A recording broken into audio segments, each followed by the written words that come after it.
You're listening to the Awkward High Five podcast. You can follow along in your book. You'll know it's time to turn the page when you hear the chimes ring like this.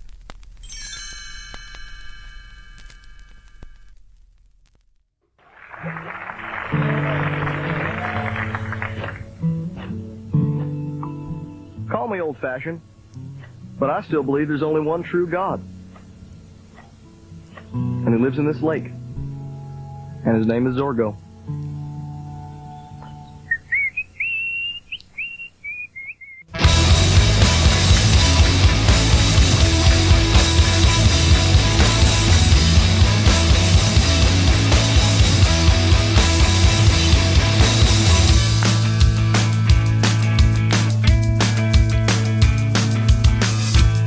Their first drummer was so much better. They had two drummers? Yeah. First dude was like a little surfer dude with like a blonde surfer cut. Then they got this like little homie that looked like Turtle from Entourage. But he could play really good too. But the first guy was awesome. BBS. I don't remember that. Sometimes I get caught up in this loop. Because it's awesome. Rosacondos! I know, I'm waiting for it. Yeah, it's never going to come. Birds is helicopters. It's going to keep going. I had a headache when you left. Don't sue us. I'm suing us now. Oh, because of We Die Love? Yes. All right, so let me explain a little something. That song that Dev played at the end of the show last And we're week. playing at the end of this show. It's continuous. Suing ourselves. I'm suing us. Good luck. That was not supposed to be released. But no, that song, just a quick explanation. That song is called We Die Love. Double meaning. We Die Love, D-I-E, and Weed, W-E-E-D, I love. Just to explain it to you out there. I think they get it. I don't think so. I think they get it. Very, very creative metaphor. Is that a metaphor? I mean, if you listen to the words, it's. I know you're trying. I know you're trying to be metaphoric, but it's pretty on the nose. Yeah, you're like the cough at the end. Well, that, and you're like, I don't understand what the tight white dress is, though. Is that the baggy? No, that's a joint. A joint. Yeah, I didn't even think of that. Yeah. In your tight white dress. Yeah, and the baggy. There's a part that does explain the baggy. What's see-through clothes. Those are your see-through clothes. Oh, right. Is the baggy. And then you're like something. Like the second verse, you're like something to see. You know what? No. I know you're gonna play it. Surrounded by seeds, I'm lost in the trees. Yeah. I love that, and the reason I love it is because you really like put your all into that, and it's good. I was going through a tough breakup at the time. Were you really? Yeah. Who was that? You don't have to say her name. Yeah, it was like 2005. Oh, yeah. Yeah, okay. So like the yoga instructor? The yoga instructor? No. Now's the yoga instructor? Why? Is she a yoga instructor? The hairdresser? No. Oh. You cried over that? No, that's when I just switched from one to the other. That was an easy transition. Oh, I know what you're talking waiting about. In the wings on I know that what you're one. talking about. Yeah, the only person that you ever cared about? Yeah. You can say it. We know you're hollow inside. I am drinking some Tito's tonight. I'm going to admit it. I'm jealous. There's a whole handle of it. I know. You can drink as much as you want. I feel inferior with the beers. Like Pony Boy. Yeah, everybody, I went out. Okay, so Hurricane Joaquin is a dick already. Yeah, should be called Leaf. I don't know if it's coming full force or not, but it already sucks. I think this is it. This is like as heavy as it Well, gets. It's enough. I mean, I don't want there to be damage or anything. Yeah, true. But I went to the store, and everybody's in a panic. Getting their batteries. And everyone's out getting batteries, their bread, their milk, their eggs, so that they can make their French toast. And I went and got a handle of vodka. Yeah, that's my necessity, I guess. I don't know. We're good. But even the liquor store was like packed. There was like mad people buying their liquor for the weekend. Makes perfect sense. To hunker down or whatever, batten down the hatches, I suppose. So yeah, we have a whole handle of Tito's vodka that you're more than welcome to. Thank you. I normally don't drink while we're doing this, but it is Friday, and I've had a stressful week, and we're gonna have some fun. Last episode was a little. I went back. Serious? I went back and listened to it for like editing purposes and stuff like that. Even though I haven't, I've listened to every episode that we did, and I haven't edited one yet because there's really not anything to take out or anything like that. Yeah, I was worried that that episode was going to be a little like morose, I guess is the word, or like, but I don't think it was. I think it was I listened to it and I think it's the exact opposite because it was actually kind of uplifting, even though we were talking about a pretty serious subject and suicide and everything like that. But it's good to talk about those things every once in a while. Yeah, totally. So I took a picture of us before we started this episode and I put it on the various social media outlets. And then I asked people to suggest names, and let me see if we have anything. Please help. Tommy C325, who is a friend of ours. Oh, you got suggestions? He said, grilling the lint, brushing off the lint, real grills, the real world Hazlitt. And then he tagged himself. I'll go with the real world Hazlitt. I think it's not that bad. I think that's Sue land. Yeah, but it's not that bad. I'm really worried about getting sued. And I don't know if that'll work. So far, the biggest threat is Weird Al, just by mentioning Velvet Elvis, but we're all right. I'm telling you, Weird Al comes down hard on people. Damn, these brews are flowing like wine. Yeah, I know. This vodka is as well. Whatever. Might be a sloppy show. Who gives a shit? Nah, I'm cool with that. So yeah, Hurricane Joaquin is here. It's beating on the roof, and I don't know. I whatever. Hopefully things don't go crazy like they did a couple years ago in that shitstorm that I go down. I run down the trail, the Henry Hudson Trail here, and I still see houses that are still being rebuilt. You want to hear something fucked up? What? Somebody on Facebook that I'm friends with, I guess works for an insurance company, and she put a status up saying, I don't know all the terminology and everything because insurance is the biggest bullshit, most boring thing in the world. But she said that I guess the insurance company, in the wake of the storm, knowing the storm was coming, was not accepting any new homeowner policies. Like they knew that the storm was coming, so they were like, "Fuck that, we're not taking any more right now." So if you like just bought a home this weekend and wanted to get home, like whatever the insurance is to protect you from storms on it, you can't because they don't want to have to pay out on any other shit. Sucks. Insurance companies are the biggest fucking piece of shits on the face of the planet. Yeah. They really are. I mean, there is nothing else. I mean, maybe Wall Street. And those fucking pieces of shit. Yeah, but insurance is just like, give us money in case shit happens. Like, but then we're still gonna fuck you if things happen. That's I would be with insurance, and I'm not saying anything that nobody knows. I mean, everybody knows this. But there's some things in life that I am stunned that we're not grabbing torches and running through the streets and like fight clubbing, like fucking blowing the buildings up of these places. And insurance is one of them because I understand insurance, and it makes sense. Right. Like you give us a certain amount of money per month and then if something happens, then you're covered. I get that. You know what I mean? And it makes sense, and then they make their money because sometimes shit ain't going to happen, but, or whatever. And I understand the whole business model, but that's not the way it works. The way it works is you give us money in case shit happens. And then when shit happens, number one, you have to give us a deductible. And then number two, we're going to do everything we can to not help you and not pay you and make your life a living wait fucking a while hell. For that dough. Yeah. You're going to make your life a living hell. The only insurance on the face of the planet that I think, in my humble opinion, and I don't know much about finances, obviously, but that is worth having is life insurance. Yeah. That's it, because you're gonna fucking die, and it makes sense. Who the hell wants to pay for your gravestone? But you know what I mean? Yeah, but any other insurance that they force you to have, you would be better off taking that money that you would put into insurance per month and putting it away in a savings account or whatever, you know what I mean, or even under your fucking mattress or something. You know what though? I mean, I totally agree 100%, but I had a really good insurance experience one time. Really? It was like a really, do tell. Yeah. Wait, hang on. Do you remember it? Let's go back to your... I remember like it was yesterday. So I just got my license back after a long DUI stint, I think it was my second DUI, so I had to lose my license for 2 years, and I had to get that interlock thing put in my car. Oh yeah, I totally Remember that? forgot that you had that. Yeah.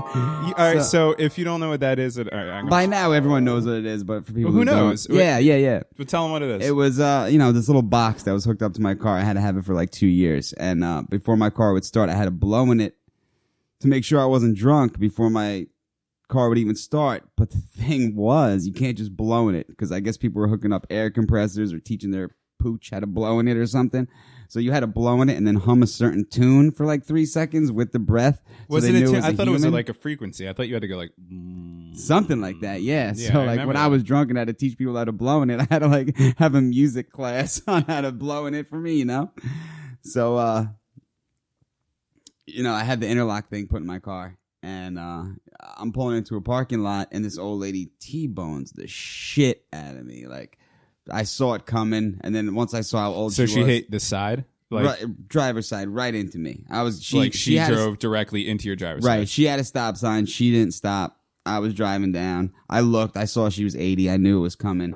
I tried to floor it to get out of the way, but she smashed right into me. It was terrible. So she totaled my car, and I had the interlock in the car. So I knew my car was totaled. I was waiting for the estimate on it. And I get the estimate on it, and it was accurate. And then I tell the insurance company, I said, I have this device in my car, and I personally have to pay for this device. And just to get it transferred from one car to another is $1,000, and the device itself broke. So that's going to be another $1,000. In actuality, it cost me like $100 to transfer it from one car to the other, and it didn't even break. So that was me flirting with insurance fraud. But the guy that's checked out my car said, yeah, I saw that thing in there. No problem. We'll fork over the dough. So dude gave me like an extra 2 G's on top of the car, and that's how I was able to buy my truck. It Oh was really? awesome. Yeah. Well, so that's good. That works my out. car was worth like 3 G's.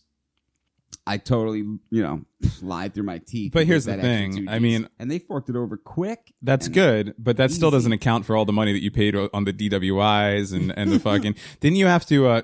Yeah, but that wasn't insurance's fault. No, I know. But didn't you have to? Didn't you have to like get that? It isn't the thing with that blow-in thing. What's it called? The interlock. Interlock, yeah. It didn't. Wasn't the thing that you had to get that like maintenance Calibrated every month. calibrated, Yeah. and it costs you money to calibrate it, 100 right? a month, yeah. That's totally fucked. So they and they don't have to calibrate it every month. They just do that to It get was a your thing, money. yeah. And they charge you to put it in. Yep. So you had to go to court. Yep. You got sentenced for a DWI. Yep. Was that your second or your third Second. DWI? Second. No, I never got a third. I've gotten off of my third, fourth, and fifth DUI. You didn't get a third DWI for the van thing? Nope. Oh, okay. I didn't get a third, and then I got another one, didn't get charged. Then I got another one, and didn't get charged. Well, so I was the only person. Then you're living high in the hog, my brother. Yeah, You got buddy. out of 5 DWIs. That's record breaking, though. I got out of 5 DWIs. Yeah, by walking the line on your tippy Yeah, toes. and then I never. on your fingers. I think I'm the only one out of any of our friends that never got DWI. Seriously though, like who gets pulled out of the car in a cowboy hat, drunk as shit, with beers in their pockets, walks the line? I had a cowboy hat You on. had a cowboy That's the most hat. embarrassing part of this story.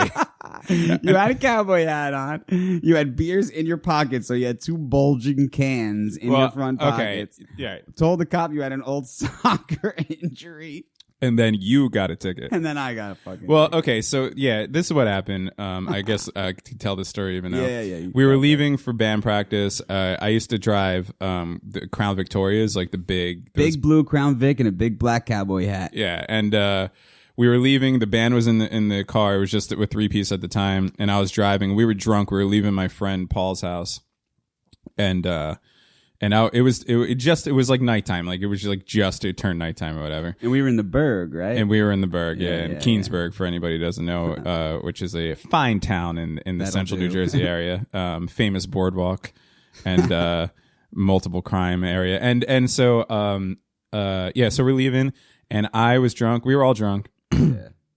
but we were just going to a couple towns over to Red Bank to rehearse. And I pulled out, and I didn't have my lights on, so I pulled out into the main drag without my headlights yeah, on. when you pulled over, And you then went up on the curb. and then the cop pulls me over because of that. And then when I pull over, I drove up on the curb. So this is all whammy. yeah, this is all about to go down. And yeah, so like Richie just referenced, I was wearing cargo shorts, I think. and I had 2 beers because we're going to band practice. I was going to drink the beers at band practice. So I had 2 clinking beers weighing down your leg. I had a beer in each car. There were cans, but I had a beer in each cargo pant. And they took me out, and I knew that I was going to walk the line. I'd done this dance before, and I was like, all right, whatever. I don't remember the cowboy hat, but now that I know, I was styling a lot more. Maybe that's what got me off. It probably was. So the cops are dicks, as area. cops tend to be, and they were making me walk the line. And since I had walked the line before, and I knew the way that the routine. I knew I was fine. Like, I was drunk, but I was walking the line, and Johnny Cash style, and fucking I knew that they were going to do the thing where they tell you to stand on one leg for 30 seconds or whatever. And I knew that they were going to ask me if I had an injury, because what they do for anybody who hasn't gotten pulled over in DWI, I don't know if it's different in other states, but in the fine state of New Jersey, I don't even know if they still do this. I mean, I haven't even had a car in 5 years, let alone got pulled over. But normally the cops will, before they ask you to stand on one leg, they'll ask you if you have any injuries. So the point is, if you tell them that you have an injury, they'll make you stand on that leg in hopes that it's a weaker leg and that you'll fall, and then they could fucking make their quota and go home and beat their wives or whatever these stupid fuckers do. So I knew that was coming. So the cop asked me, "Do you have any injuries?" And I told him, "Yes. I from those old soccer days, I really right? messed up my right knee playing soccer in high school. Those glory days. I've never played soccer in my life. I think I played right field in Little League when I was fucking 7, and that was the last of my sports career.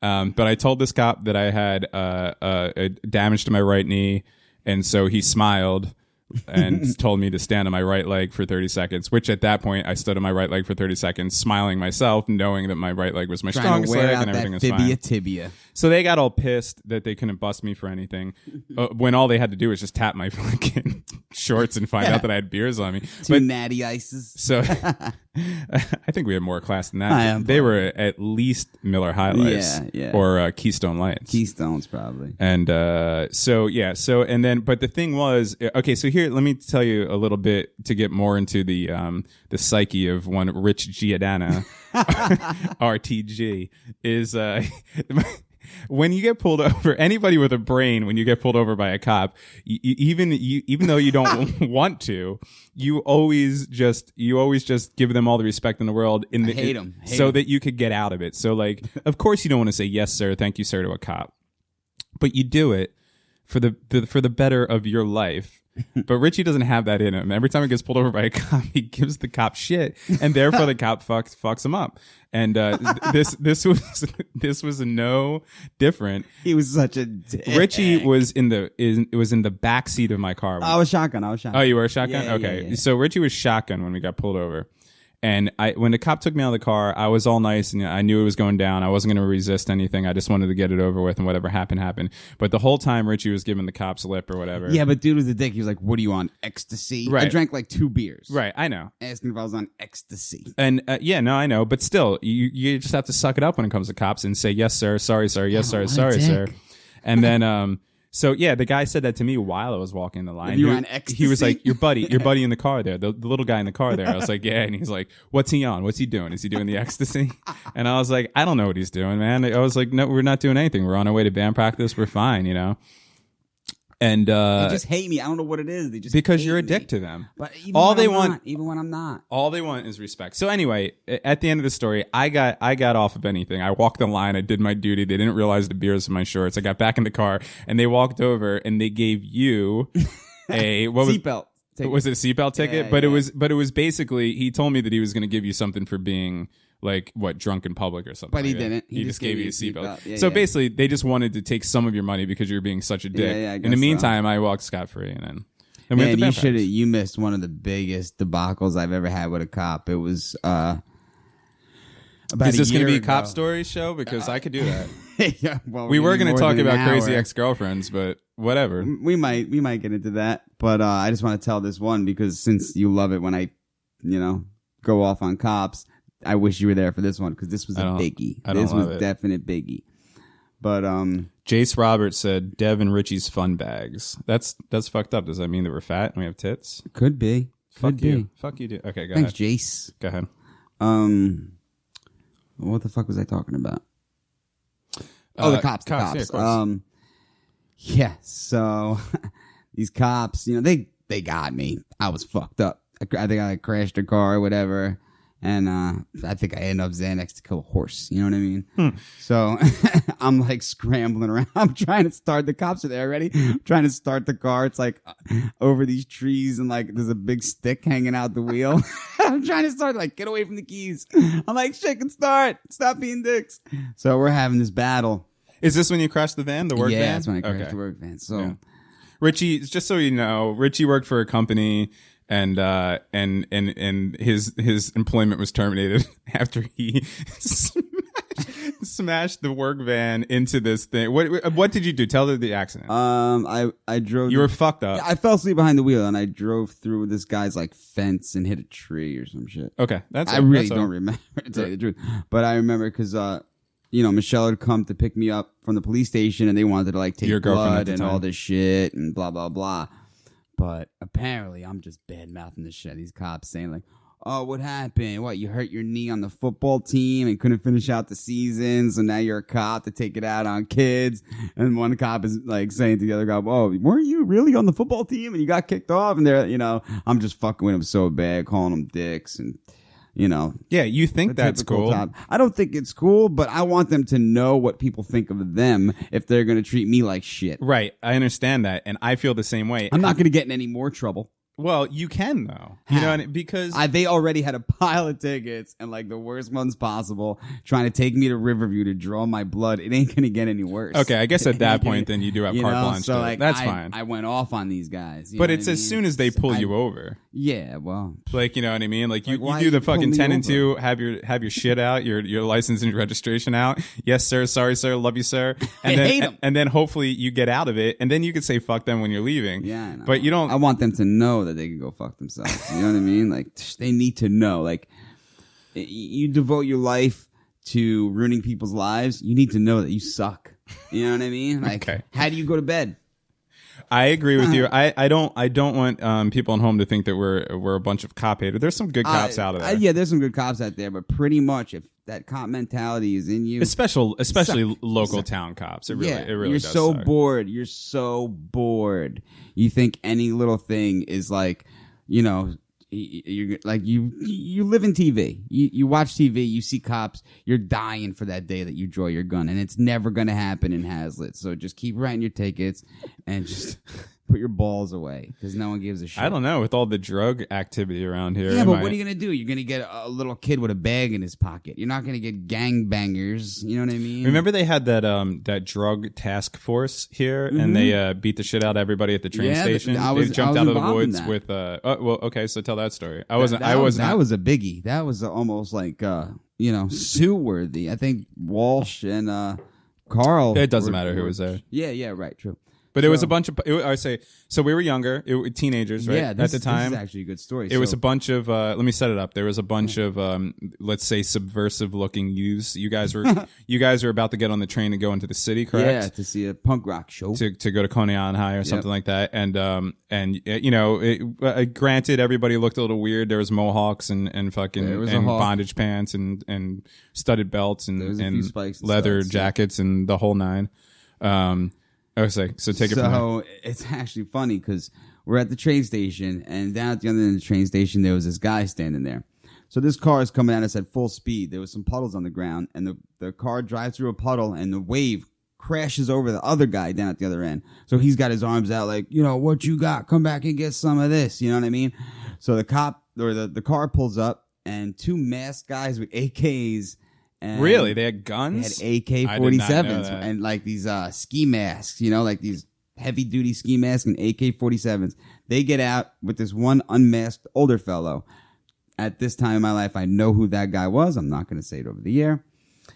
He was a local cop, right? Yeah, he was a local cop that turned into some task force dude. But anyway, so they get out and we saw the AKs. We're like, yo, that dude's going to get fucked up for talking shit. And they come straight at us. And I'm like the first one they approach. And apparently they were looking for some dude that lived in the area who was a drug dealer. And we heard over their little CB or whatever, none of them fit the description. But they decided to rough us up anyway. And they were like hitting us, throwing us around in the... where you wait in that booth for the train. They're throwing us around. Bang. Oh, you like pain? banging our heads against the wall. Oh, look at the way you're dressed. You like pain, smacking us around. And we're like, what are you doing this for? And there was like a flyer for a yard sale, scotch taped to the inside of the waiting booth.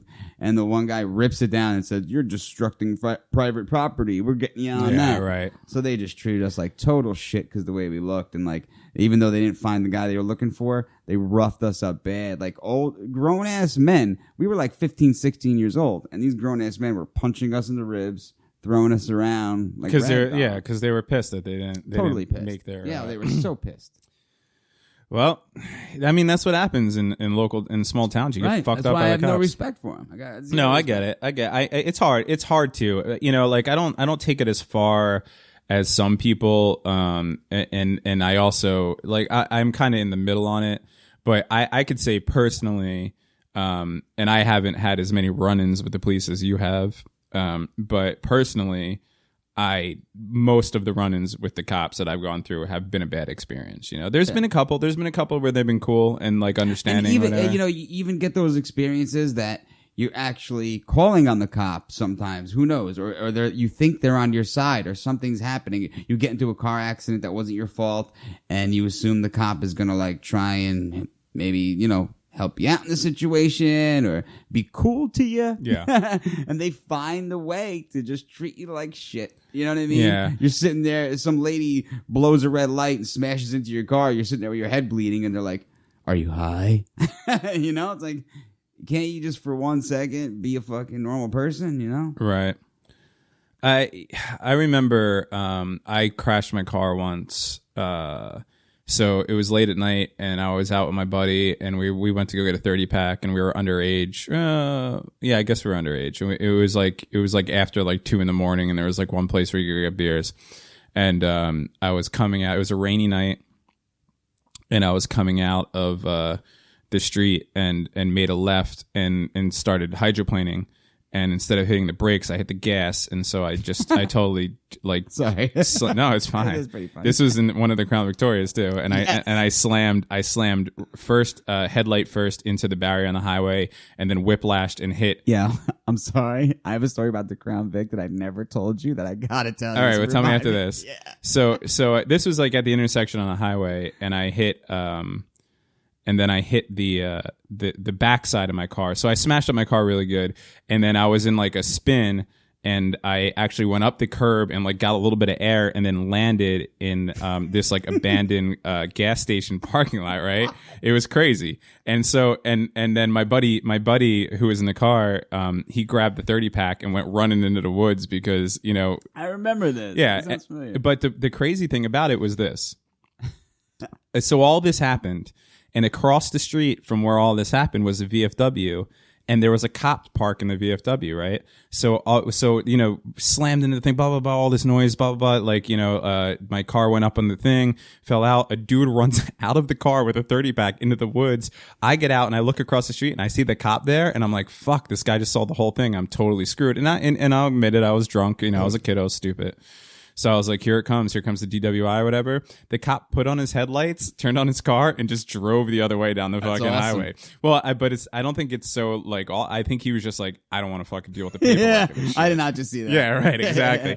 And so I called AAA. So I called AAA, and they came. I was young, this is definitely, I was definitely in my late teens.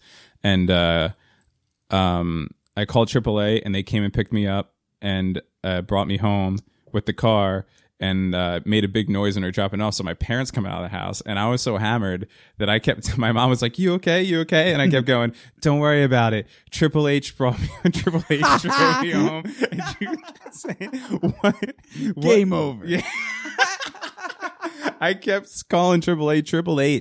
Like, don't worry about it. Triple H drove me home. Everything's awesome. good. They were like, Hunter Hart to get out. Hunter Hart Hemsley drove me home. He gets out in his Speedo. It's all good, man. And then something happened with that where because of the impact, it like screwed up the line on the car. So randomly we would be at my parents' house, and randomly like 3 a.m. or 4 a.m, the horn would just start going off. Really? And it wouldn't shut up. Like we have to run outside and like fucking disconnect the horn. It's crazy. So tell me the Crown Vic story. I don't think I ever told you this. I kept it a secret for obvious reasons. Did no damage to your car, but you were letting me drive the Crown Vic one time. It was at college. And remember, there was never any parking spaces in A Court. Never any parking spaces. Like if you were... Yeah, okay. So A Court, we was where our apartment was in college at Stockton University. And there was a small parking lot, and there was never any spaces, right? So there was no spaces in A. So I go over to B. And there's this one space. And, you know, the turn... what do you want to call it? The turn vector of the Crown Vic was quite large. It's a big getting car. into a parking space between two already parked cars is not easy. You know?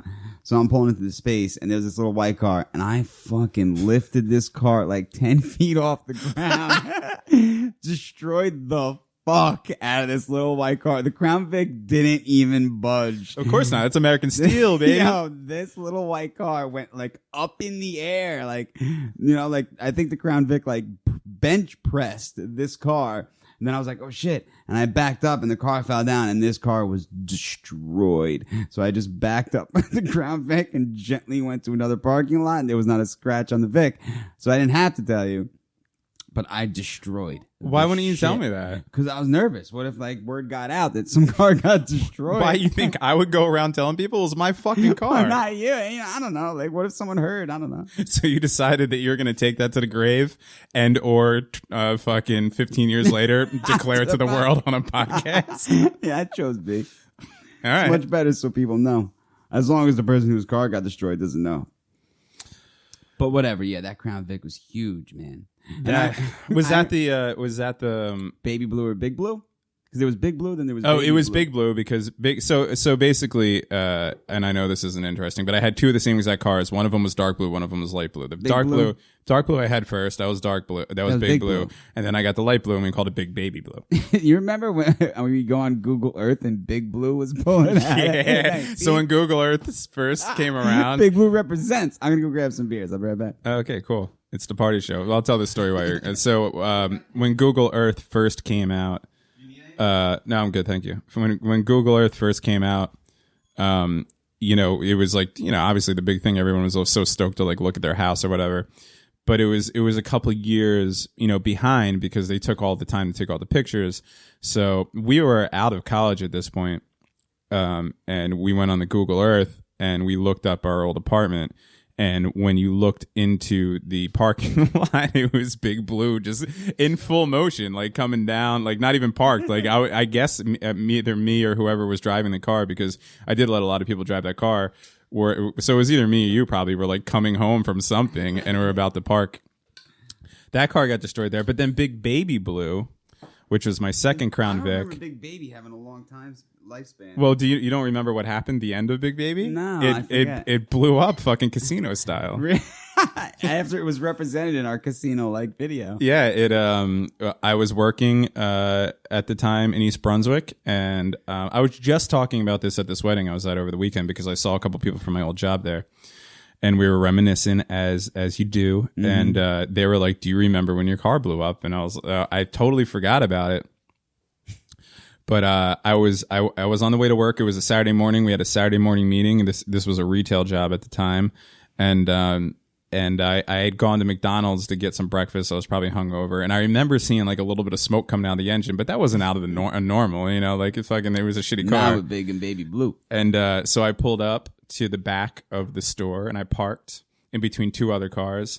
And I was late as usual, and everybody was already inside. And my buddy Mike, who I saw at this wedding, pulled up, and I turned off the car and I got out, and then all of a sudden, all this like really like dark smoke started coming out of the hood. And Mike was like, "I don't know if that looks too good, dude." And I'm like, "Nah, it's gonna be all right." And then, because I was so used to this thing, you know, I used to start this fucking car with a screwdriver. I thought you were gonna say one of those like grind things. No, and not the way you think either. Not like in the movies, like sticking the screwdriver into the ignition and turning it. Yeah. I used to have to lift the hood, and then there was two like components that needed to be arced, like in order for it to turn over. So I would take the screwdriver and I would hit both of them, and it would spark and then it would turn on, right? That was the way to turn on this car. So I was used to all these things. And then he was like, "This doesn't look very good." And I was like, "All right, well, let's see what happens." And then it went and just like fucking. It didn't explode like in Casino, but the whole car was on fire. Yeah. So he runs inside and grabs all the people that are parked next to me, and they come running out and they move their car or whatever. And then I'm like, what should I do? And he's like, call 911. So I was like, all right. So I called 911. And I was like, hi, 911. And they're like, yeah. And I was like, my car's on fire. 911, how are you? Yeah, hi, how are you? 911. And they were like, what's your problem? And I was like, my car's on fire. And they said, are you in it? And I was like, no, I'm sitting. Yeah, I'm on fire, bitch. I was like, no, I'm standing out right outside of it watching it burn. And they were like, call the fire department, and hung up on me. So anyway, I called the fire department. At that point, it was obviously too late. The They whole thing. just let it burn, right? Well, everybody came out of the store and we just sat there, and that was the meeting that day. We just watched my car burn to the ground. And then it burnt so badly that the gas pedal burnt through the floor and then fused into the parking lot. That's awesome. And yeah, it was pretty cool. And then Left for your like mark. years after that, it was like stuck to the I parking just gotta lot. know one thing. When the steering wheel burned down and the horn go, I wish it did. That's the shit. I don't think it made any. And I was like basically living out of that fucking thing. So I had like so much shit in there, like clothes, and I remember there being like board games and shit. It was pretty interesting. Yeah, man. Those are some big rides. How the fuck did we get on this? I don't know.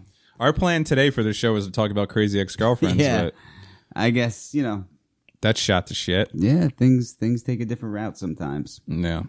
But we still got time, though. It's time. a drinking show. We got time. Do you want some background talking music? Yeah. You ready for this? Yeah.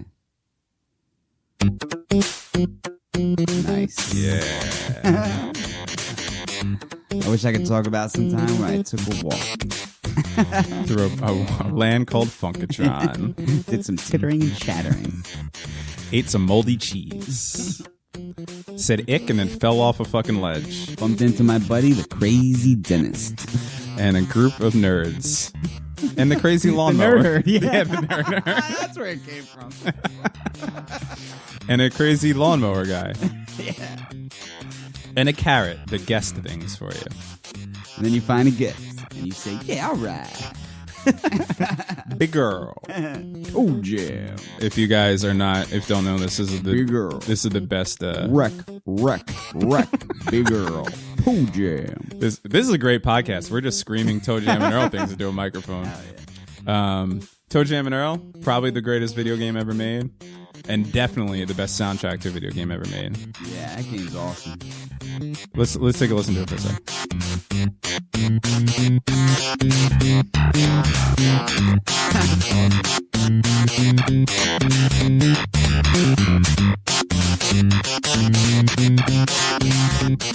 It's like dueling basses. Smooth it out, big girl.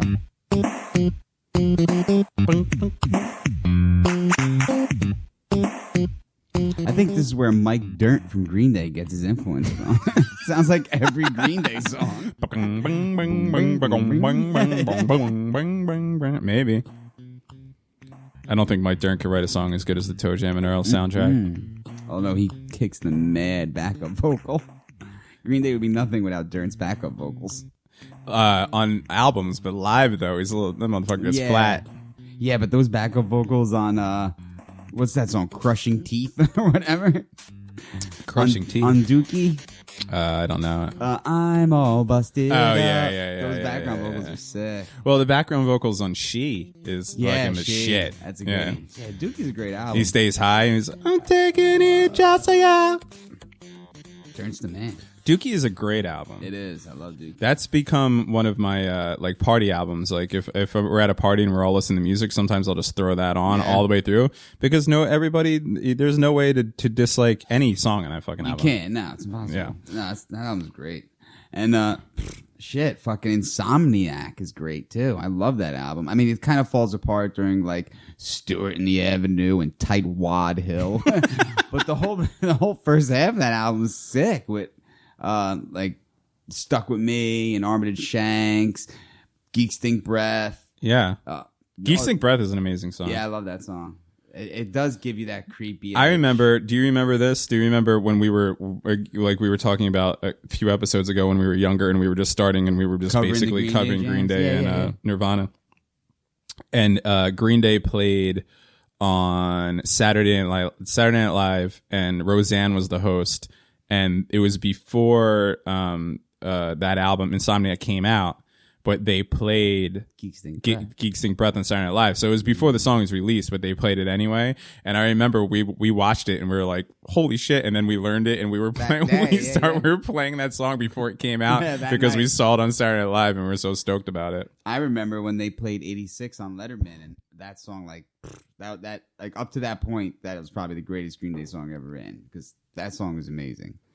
86? I was never a big fan of that really? song. I love that. I just think it rock. It gives you that, like, because you have those Green Day songs that are just like out there and up front, and it's just like in your face, and it's that is that. But then you have those Green Day songs that are like almost slightly mysterious, you know, like 86, Redundant. I love Redundant, but that was a single. Redundant was a single. Was it? Yeah. But I mean, you're talking about, and I cannot speak. Yeah, I lost my voice. Single, but it almost has like that edge to it where it's, you know, because they're poppy, you know what I mean? They're bubblegummy punk rock, but then you get those songs that are like, you know. Oh, they're definitely bubblegummy. I mean, I don't even know if I'd really call them punk rock. You know what I mean? They're definitely a, but you know, just like the Ramones were. I mean, or just like, you know, whatever. Yeah. Even the album after that, and that's where I fell off. What was the album after that? Nimrod. After Insomnia? Yeah, Nimrod, right. And after that, I think I was done. But because they came out with that shit album, but then there was a couple good songs on that, and Waiting was a good one. But what about Reject All American? That song? That's on Nimrod. Yeah, that song's fucking great. Sometimes I'll still listen to that song. It really is. Yeah, and then Warning came out, and that's when I was kind of like, yeah.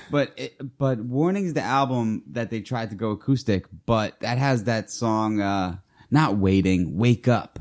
That song was awesome. You remember that song? Oh, yeah. Better thank you, lucky. That song's amazing. Yeah, I guess. I guess you could. That album was when you could kind of see the direction that they were kind of going in. Yeah.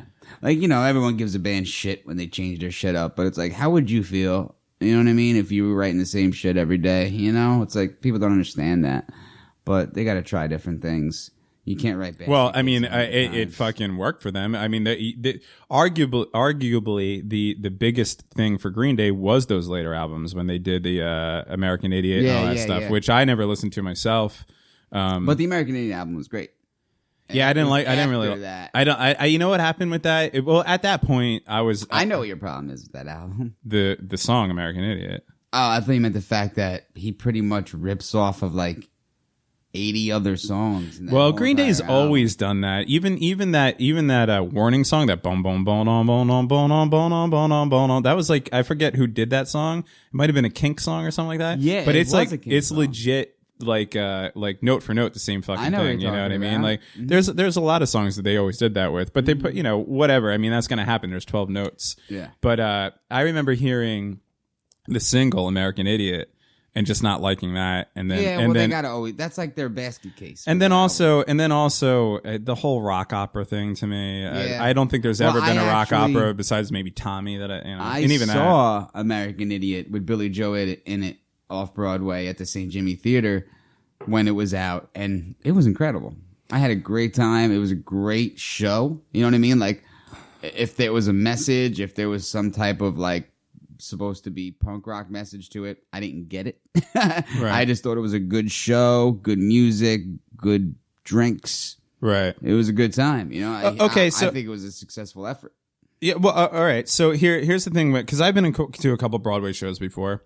And here's an interesting thing that I think is when you look back at it now and you still look back at it fondly. Yeah. Because I think any Broadway show, no matter what, I mean, if you're at fucking like Cats or Miss Saigon or fucking whatever, Hedwig or any of these fucking things, right?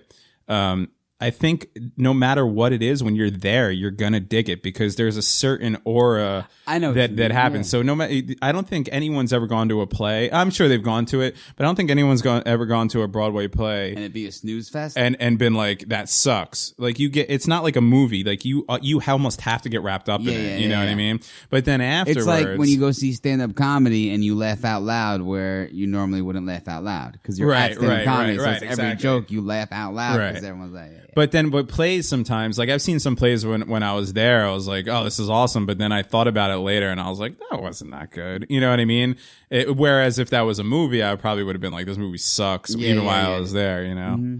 So I mean, I don't know. I'm not saying anything bad about Green Day or whatever or that album or anything after that. I just fell off there, right. You know what you're saying. Yeah, no, it's obvious. I mean, number one, I was growing up. Green Day is a kid's band. You got it. I have all the nostalgia in the world for Dookie and maybe even Insomniac, even though I haven't listened to Insomniac in years. Mm-hmm.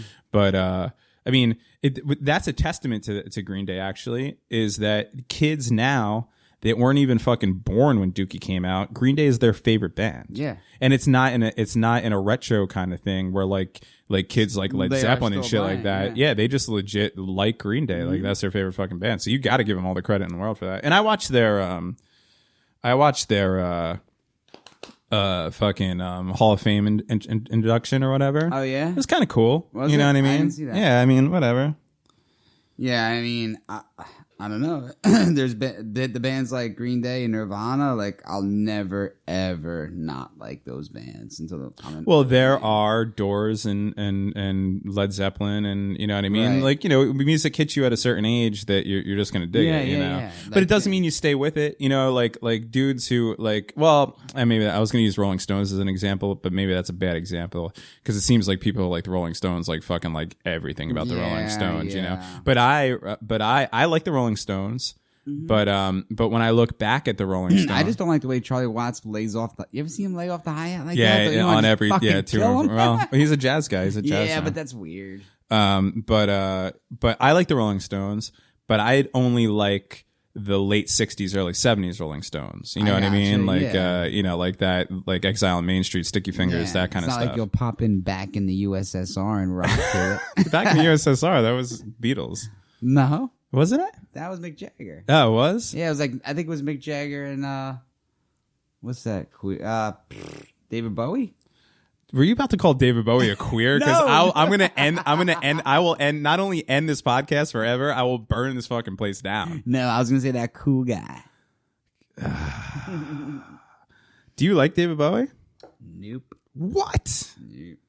You're fucking nuts. I even think that the Used and My Chemical Romance do the Under Beatles. Pressure better than I knew back in the USSR is the Beatles. Is it? Yeah, of course it is. I thought it was Mick. It's on the White Album. I knew that. You made me feel fucking nuts for a second. You made me feel like when you said that, I felt like inside like something broke. Like how did I not know that? Sorry, I'm drunk. I don't want to talk about your dislike for David Bowie. And I want to hit that pen. It's disrespectful. Let's talk about vapes for a minute. What about them? They're good. First of all, I want to hit yours. Second, everybody that's out there vaping nicotine, you're all going to get big, what do you get? You get that like mold thing in your lungs. Mold? Well, I think it's mold, yeah. Yeah. And like, you get, tobacco like splots in your lungs from smoking cigs. When you vape that much, and I see kids out there trying to get bigger hits than the other guy of how much they could actually vape. You get like water. Oh, they mold. Try to do clouds or whatever. Yeah. Yeah, I don't get it. You get water buildup in your lungs, and you're gonna get like the same way moss grows on a fucking rock. You're gonna get a mossy lung. Just to let you know. I mean, probably, but I don't want to know that because I'm using the vape pen for the weed, it's all for the THC. I was telling you this before we started the podcast, but I have this pen now. My brother hooked me up with this vape pen, which is basically just like, I guess, like liquid THC or whatever. It's really good. I mean, it's you take a couple hits off of it, feel a little good, and whatever. But I was telling Richie before the show that when I hit this thing in public, I've only had it for a few days, so whatever. But the couple times that I've hit it in public, I still hide it. And I don't hide it because it's marijuana and I don't want to get busted for smoking marijuana. I hide it because I don't want people to think that I'm vaping like a fucking regular vapes, because it is I don't want to sound like the old guy that's not like into the new fucking thing or whatever, but I'm pretty confident that in 10 years from now, everyone's going to look back at this vaping thing and be like, oh man, we were really douchey with that. It's like the inhalable mullet or something like that. It's like Axe body spray. People fucking rock Axe. That shit's douchey. It is. Not only is it douchey, it smells like shit. I guess we're never getting we're never going to be sponsored by an insurance company or Axe body spray, or probably Blue cigarettes or any of those things. But I don't give a fuck. There's some friends of mine that I know that are really, really into the fucking vape thing. I don't get it. Yeah. I don't get the whole cloud thing. They just smoke a cigarette. Exactly. I also know people that will vape and smoke cigarettes. Ooh, that sounds delicious.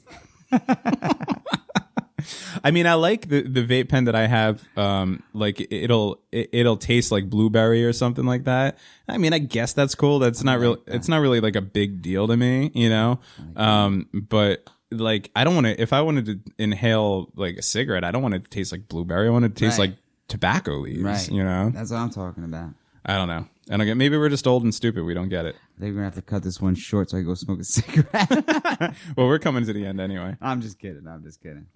So we talked about ride until the wheels fall off. So we no future. No future. We had this big plan to talk about Crazy Ex-Girlfriends, and see you next week. and then we turned on the mics and started talking about fucking DWIs. Yep. And fuck the police. Which, did you know that the dude who plays Ice Cube in Straight Outta Compton is Ice Cube's kid? Yeah. The whole time I watched the movie, I'm like, this dude looks. Oh, you watched it? Much. Yeah. Did we talk about this already? No. Did you like it? Yeah. Let's give hang on for a second here. You give Richie's review of Straight Outta Compton. Richie's review. Go. Well, Straight Outta Compton. A crazy motherfucker name, Ice. Yeah, I liked it. You know what I mean? Like, it didn't really. I feel like they focused too much on the relationships between the band or the group members. You know what I mean? Where they could have focused more on like the shows they played, recording the albums, writing the songs. You know, I feel like they made it more of like a relationship thing. You know, like how close was Ice Cube with Eazy-E, and when the contract fell apart, they started to beef. You know what I mean? Like, I feel like that's what the movie was based on. But I thought it was cool, like, straight from the rip, like the first scene, Eazy-E's, running through the crack house, and the tank rolls through the house, like how it was in the late 80s, early 90s in South Central with, like, the crack houses and then busting through. And, like, obviously that's how they got their dough to record their album. And there was a cool touch on that.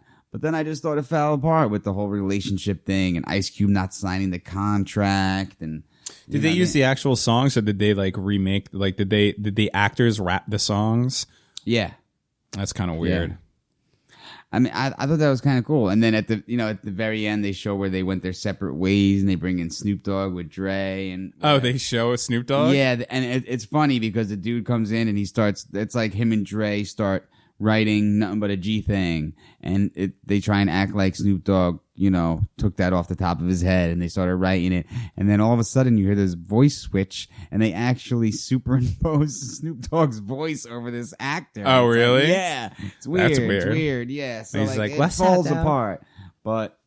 And Nothing But a G Thing isn't that's not historically accurate, because the first song that the whole movie's all over the place. Yeah. Nothing is historically accurate. Because the first song that Dre and Snoop were on with each other was that 187 on yeah, right. Yeah. Deep Cover soundtrack. They do I think they mentioned that somehow. But the whole movie, their chronological order is all over the road. And it's just meant to entertain. And I love the biopic. Like, I'm one to watch the movie and then go research the shit out of it to find out how much was true, and I get real involved in it. Like, I did it with Wolf of Wall Street. I did it with Gangs in New York. You talked about the first episode, how you did it with La Bamba to see how Bob was doing. La Bamba, yeah. I did the same thing. Checked up on Bob. Like, I just like to see how close it is to the real thing. Did it with Johnny Cash on Walk the Line. But that's one of the reasons why. That's one of the reasons why I'm kind of iffy on the biopic a lot of times, is because a lot of times you go back and you read the real story, and either it's not nothing. Like obviously they're gonna make it more dramatic. Like I just got done watching Narcos on Netflix. Yeah, and it was good. It was fucking awesome. Yeah. And but they even say in the beginning, like, this is a true story, but it's going to be, some parts are dramatized in order to make it interesting. You know what I mean? And I totally get that. But when they go out of their way to like change total parts of the fucking story, you know what I mean? Mm-hmm. Like that like Argo film that they did a couple years ago. A lot of that just didn't even fucking happen. They made up characters. There was like legit characters in that film that didn't exist, you know, and they, you know, like shit like that bothers me. There was a film, I saw it a couple years ago. I'd have to look it up. It's with $1 Million Baby, that chick. I thought you were gonna say The $1 Million Man. I was like, sweet, I'll Ted watch DiBiase. Shit. Yeah. And he just says everybody's got a price and puts people to sleep the whole time. And treats Virgil like shit. What's that chick's name? Hilary Swank was in it. Ugh. And this is the reason. Okay, no, I was about to lie and make it seem like it was better than it was. Ugh. I was about to say the reason now I'm picturing Hilary Swank. Boys don't cry, dude. Ugh, I'm crying. Fucking hate white girls. I was gonna say, I know you're not a white girl fan. I was going to say the reason I saw it was because Sam Rockwell was in it, and I'm a giant Sam Rockwell fan. That dude's the man. I love He's that the best. dude. He's by far the best. Mm-hmm. But that's not the reason I saw it. The reason I saw it is my fucking ex-girlfriend drugged me there to see it. So I think you said she drugged you. She might have for 5 years. Drugged you and then dragged you there. Because I look back at it now and I'm sorry. And so fucking so anyway, this story is called Conviction. It came out in 2010. I had never heard of this story before, and here's the basics. So Sam Rockwell is a dick or whatever. No, that's not the thing. He's the younger brother of Hilary Swank. They're in their like 20s or something like that, right? And he gets falsely accused of murder and gets put in jail, right? So she knows that he's not guilty of this. So she then devotes the rest of her life, way until her 40s. Because, oh, God, this movie's getting ugly. Because you're thinking of Hilary Swank in her 40s? Ugh, Crypt Keeper. You must really like when she hits that stool at the end of $1 Million Baby. Oh, hell yeah. So she devotes her whole life into her 40s becoming a lawyer in order to get her brother out of jail. This is a true story. This happened, right? And it was an okay movie. It wasn't great. Sam Rockwell could fucking just be in whatever and it'd be great. He's amazing. So at the end of the movie, we go home and I like you do after watching a biopic, I looked it up. Mm-hmm. And this is what I found out. Yes, this guy did get falsely accused for this crime. And yes, this woman did devote her life to being a lawyer and then finally got him out of jail. However, the guy was a fucking scumbag before this. So basically the reason he got convicted of this crime is because he was like the town crime committer for fucking years and years and years before that. You know what I mean? So like he did so much fucked up shit before that he did get falsely accused for this, but whatever, he was still a criminal, you know? And then here's the fucking kicker. At the end of this movie, and they try and make him seem like he was all innocent, and then this happened, you know, and then whatever. Me? And then at the end of this movie, they made it seem like he got out of jail, and then everything was great, and her life was justified for spending all, you know, neglecting her children for all this time and all this stuff, and then life went on. What actually happened in real life was 6 months after getting out of the jail, this guy was climbing a fence and number one, he was like 300 pounds in real life. He didn't look anything like Sam Rockwell. You know what I mean? He was like a biker dude or whatever. Yeah. I'm not going to call him a piece of shit. I'm going to call him a big fucking fat piece 4 beers in and Richie's fucking hating on everybody. He's a fucking fat bastard. Anyway, he was climbing a fence, and I don't know why he was climbing this fence. I'm going to guess it was to get someplace where he didn't belong. But he was climbing a fence, and he fell off the fence, and he fucking died.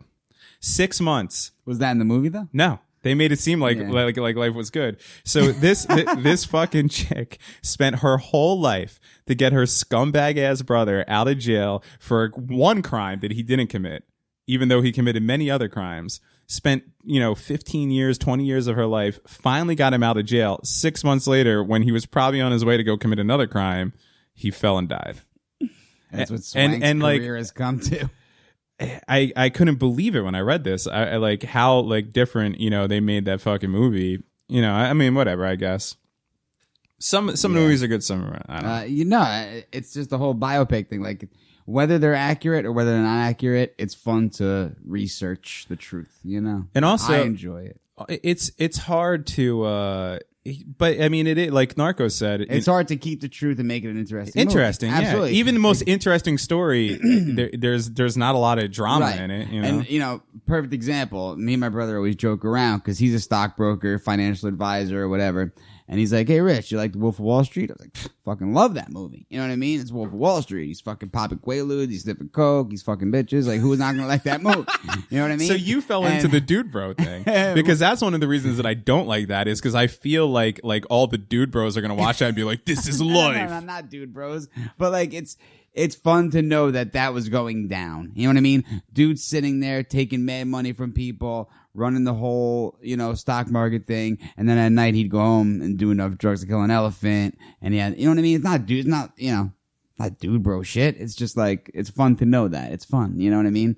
But the story's fun. But my brother, you don't look up to that character. No, Yeah. absolutely not. No, but I think, but let me say this real quick. Go ahead, let me get to the point. Okay, go ahead. The point being that my brother, being a stockbroker and financial advisor, he's like, oh, that's not accurate. That doesn't go down. Like, Mike, what do you want a movie to be about? Dude sitting in front of a computer on the phone, like, we're going to make the deal. Zippity-doo-dah. You know what I mean? Sitting in front, clicking, playing solitaire every 5 minutes. You know what I mean? Yeah. Clicking back. Like, that's the real life of a stockbroker.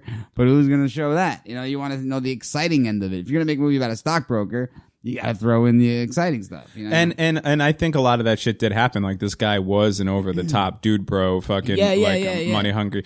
Do you know who... I mean, I researched it. I know what's true and what's not. Okay, so you researched it. I'm gonna hit you with a little trivia here. All right. Do you know who convinced that guy, who that guy was cellmates with in jail? Yeah, Tommy Chong. Yeah. Yeah, told him to write his bio. Yeah. Isn't that weird? Research the shit. That's when Tommy Chong got busted for his son's like bong. Selling bongs. Yeah, his son's bong I remember business. we were hanging out at Mark's house and that dude's like, we got to do something about this, bro. So Tommy Chong's locked up for bongs. And we're like, okay. Stockbroker goes to jail, gets in a cell with Tommy Chong. Tommy Chong says, write your story. He writes a story and then becomes a Martin Scorsese film. Yep. It's pretty crazy. America. Oh. Smooth it out now. What does that mean? That means it's time Lawsuit to go. is in effect. The ball is rolling. Enjoy it. I don't know the words. I know this part. Hey lover, where did you go? This chick sings really well. It's Kristen. Yeah. All right, so episode 5 done. I know we rambled a lot, but I think we touched on some interesting things. Maybe next episode we'll talk about crazy ex-girlfriends. Yeah, we'll get to those chicks. And I hope you guys had fun. We did. And see, this is my favorite song ever. Anyway, episode 5 done. Still haven't come up with a name. We will see you guys next episode. Thank you. Hey lover, where did you go? I'm not high and I'm not low. If I knew a breakup, man, I can't break you up and taste you again. With love, with breath, wanna smoke you up. Even though my chest hurts, smoke you up. Get more, pay less, wanna smoke you up. Inhale my best and I'm out of love. With love, with breath, wanna smoke you up. Even though my chest hurts, smoke you up. Get more, pay less, wanna smoke you up.